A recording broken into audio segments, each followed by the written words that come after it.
What's good, everybody? It's Mr. Composition, the MC that writes fiction, back at it with another Jujutsu Kaisen leaks and spoilers video. Now, if you're new to the channel, make sure you leave a like, subscribe, notification bells on so you don't miss when I drop a new video on the road to 5K. And this is for chapter 254.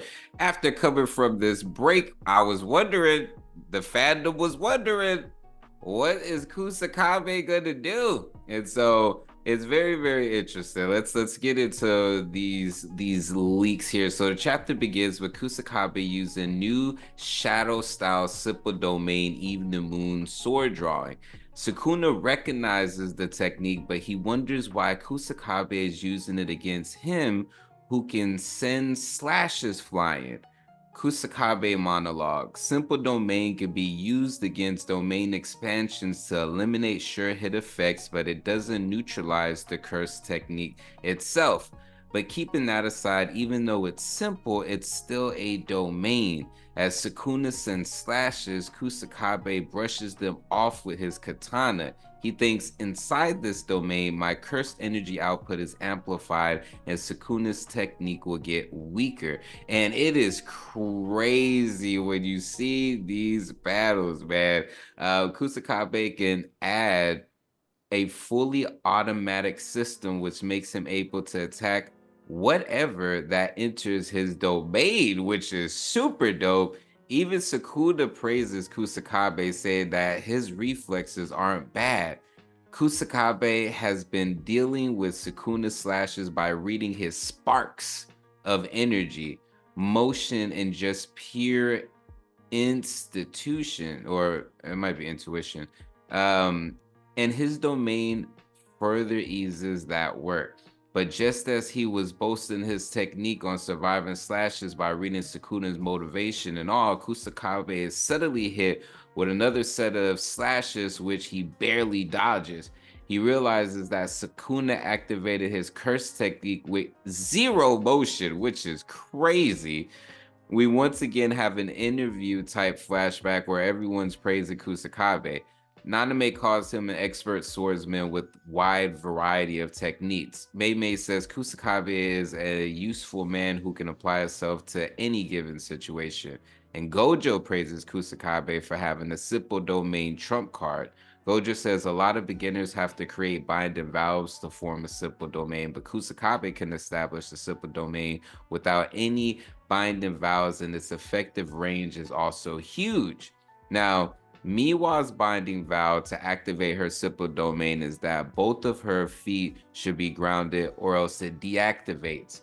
Kusakabe then senses that Sukuna is about to expand the target of his curse technique to use word-cutting slash and immediately expands the range of his simple domain.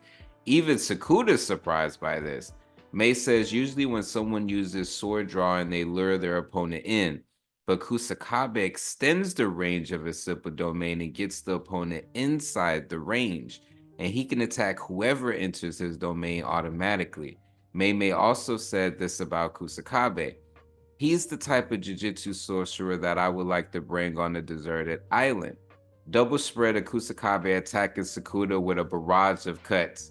Nanami and Kusakabe's barrage attack.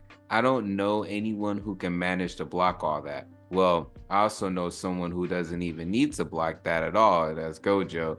Kusakabe's katanas breaks after the numerous attacks on Sukuna, but he removes his overcoat and starts throwing hands.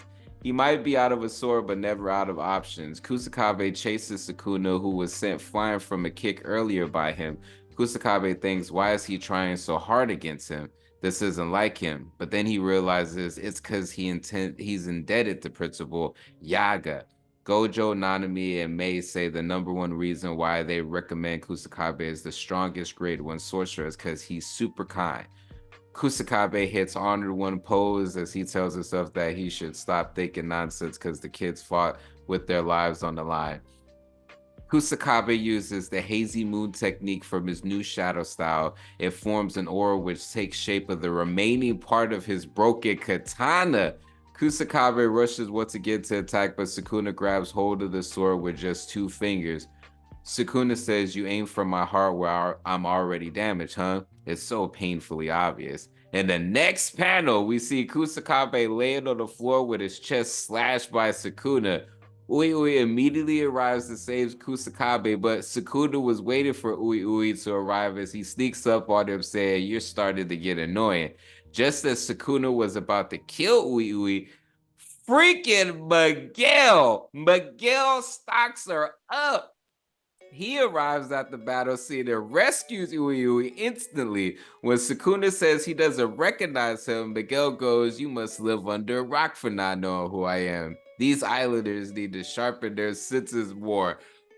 Talk about out of left field to bring Miguel back, like out of nowhere. And you have to think, Miguel is one of few people who has actually survived a fight with Gojo.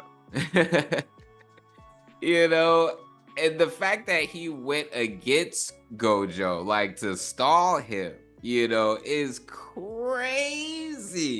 It is that I'm trying to even think how that's gonna even go down. But a couple of things was freaking interesting about this. One, Sukuna getting upset that Ui is taking people off the battlefield. Because why would it be annoying unless he just wants to have all his like dead meals basically out on display and everything like that for his own self? But I think there's something more to that. I think Sukuna may know that there's gonna be people coming back. That's my honest opinion. Because other than that, it's just all like, why would he get upset? Like, unless he feels it's a weakness to have to rely on that. I don't know. Like, let me know what y'all think in the comments of that. But Miguel showing up and being quick enough to even move like that, and the fact that something even more interesting, because they brought back somebody that Sukuna doesn't know because Yuji doesn't know. And Megami doesn't know, I don't think, because Sukuna would have access as far as to memory. So bringing this character back is very, very interesting. And it's not like he hasn't mentioned him before. Specifically, when doing a flashback with Yuta, Gojo asked about Miguel, and Miguel didn't want to see Gojo, of course, because he got that embarrassing butt kicking. But it was also interesting that Yuta went over there to Miguel to train. So Miguel might be something like this opens up honestly a lot. This opens up a lot. And like I said, it's very interesting because Sukuna doesn't know anything about him, which I think will help, but I'm not sure how much. And I don't know if this is just the stall. And then I'm just all like, man, don't let him, show up to get murked, because I'm just all like, that would suck.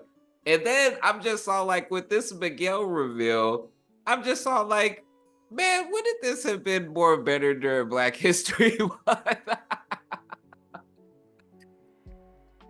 Like, that would have just been like, that would have been dope. But anyways, guys, these are the leaks and spoilers. I'll leave a link of where I was looking at this from because, hey, you may notice some YouTubers are able to, some are not. There's different ways of showing panels and different things like that. And so I don't want to get my channel taken. So if you appreciate just, narration, kind of reviews or talking about these chapters, then hey, this channel is perfect for you, but if you want to see more visuals and things like that, I understand. I will get to there when I can properly figure out a way. I might use something like fan drawings and different things like that.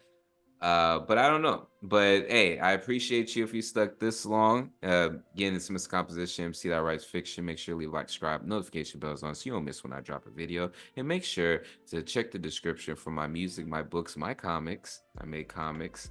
And yeah, check those out. Peace.